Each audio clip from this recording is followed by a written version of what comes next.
Gandhi world ஃபவுண்டேஷனோட அழைப்பை ஏற்று இந்த அவையை சிறப்பித்துக் கொண்டிருக்கிற ஒவ்வொருவருக்கும் எனக்கு பணிவான நன்றியை தெரிவிச்சுக்கிறோம். அதுவும் குறிப்பாக ஐயா இறையன்பு ஐயா பார்த்தீங்கன்னா அந்த வார்த்தை சொன்னால் வார்த்தை தான், அதில் எந்த மாற்றம் இருக்காது. இந்த நேர்மையோட அடையாளமாக இருக்கக்கூடிய ஐயா அவர்கள் அந்த டைமில் சொன்னார், என்னால் கொஞ்சம் வர முடியாத ஒரு சூழல் இல்லைரு. அவர் மனசு உறுத்தி கூட அந்த இது கூட அவ்வளோ பெரிய சூழலில் கூட இங்கே வந்து இந்த நிகழ்ச்சியை சிறப்பிச்சிருக்காரு. ரொம்ப நன்றிங்க. என்னால் வார்த்தையாக என்னால் சொல்ல முடியல. ரொம்ப ரொம்ப மகிழ்ச்சி. அதே மாதிரி இந்த அவையை வந்து செலிப்ரிட்டிஸ் சினி செலிப்ரிட்டிஸ்லாம் வந்திருக்காங்க.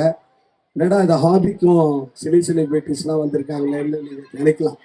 ஏன்னா ஒரு கவர்ச்சிக்காக தான் நிறைய நடக்குது சினி செலிப்ரிட்டிஸ்லாம் கூப்பிடுறது.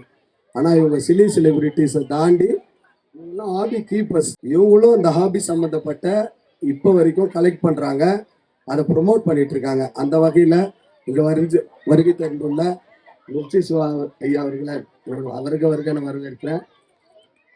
சுஜிதா மேம் உங்களுக்கு தெரியாதில்ல, சின்ன திரையில் அவங்களையும் அன்போடு வரவேற்கிறேன். ஜெகன் சார் குறிப்பாக முந்தா நேற்று அவர் வீட்டுக்கு போயிருந்தேன். மாஸ்க் உலகம் ஃபுல்லாக இருக்க அந்த மாஸ்க்கை அவர் கலெக்ட் பண்ணியிருக்காரு. இது இப்போ உள்ள வச்சிருக்கிற கலெக்ஷன் மாதிரி அவர்கிட்ட அதிகமாக இருக்கு. ஒவ்வொருத்தரை பற்றி சொல்றதுல ரொம்ப மகிழ்ச்சியாக இருக்கு.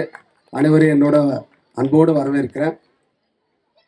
இந்த ஆபி திருவிழா ஏன் அப்படின்னு ஒரே ஒரு வார்த்தையில் சொல்லணும்னா, அண்ட் ஐடியல் மைண்ட் டெவில் ஒர்க் ஷாப்னு சொல்லுவாங்க. சும்மா இருக்கிற மனசு சாத்தான்கள் குடியேறி கெட்ட வழியில் வழி நடத்துன்னு சொல்லி, அந்த வகையில் நாங்கள்லாம் ஒரு எக்ஸாம்பிளாக இருக்கோம். நிறைய பேர் இந்த மேடையை வீட்டில் இறையன்பு ஐயா பார்த்தீங்கன்னா நிறைய ஐஏஎஸ் ஆஃபீஸர் இருக்காங்க இந்தியா ஃபுல்லாக, தமிழ்நாட்டில். ஆனால் ஒரு சில பேர் ஐஏஎஸ் ஆஃபீஸர் யார் உங்களுக்கு நினைவில் நிற்கிறவங்க யாருன்னா ஒருத்தர் கேட்டால் டக்குன்னு சொல்லுவாங்க. ரொம்ப ஃபியூ பர்சன்ட். அதில் ஐயா ரொம்ப முக்கியமான 10ஓட 11 இல்லாத அந்த கனவுல இருந்து அவரோட ஹாபி மூலயமா தான் எந்த அளவுக்கு அவங்களை அடையாளப்படுத்தியிருக்கு. அப்படிப்பட்ட ஹாபி வந்து ஒவ்வொரு குழந்தைகளுக்கும் போய் சேரணும். அதனால தான் இந்த இந்தியாவோட முதல் ஹாபி திருவிழா ரொம்ப கடினமான இந்த ஹாபி திருவிழாவை ஆரம்பிக்கும் பொழுதே பார்த்தீங்கன்னா ஏகப்பட்ட பிரச்சனைகள்.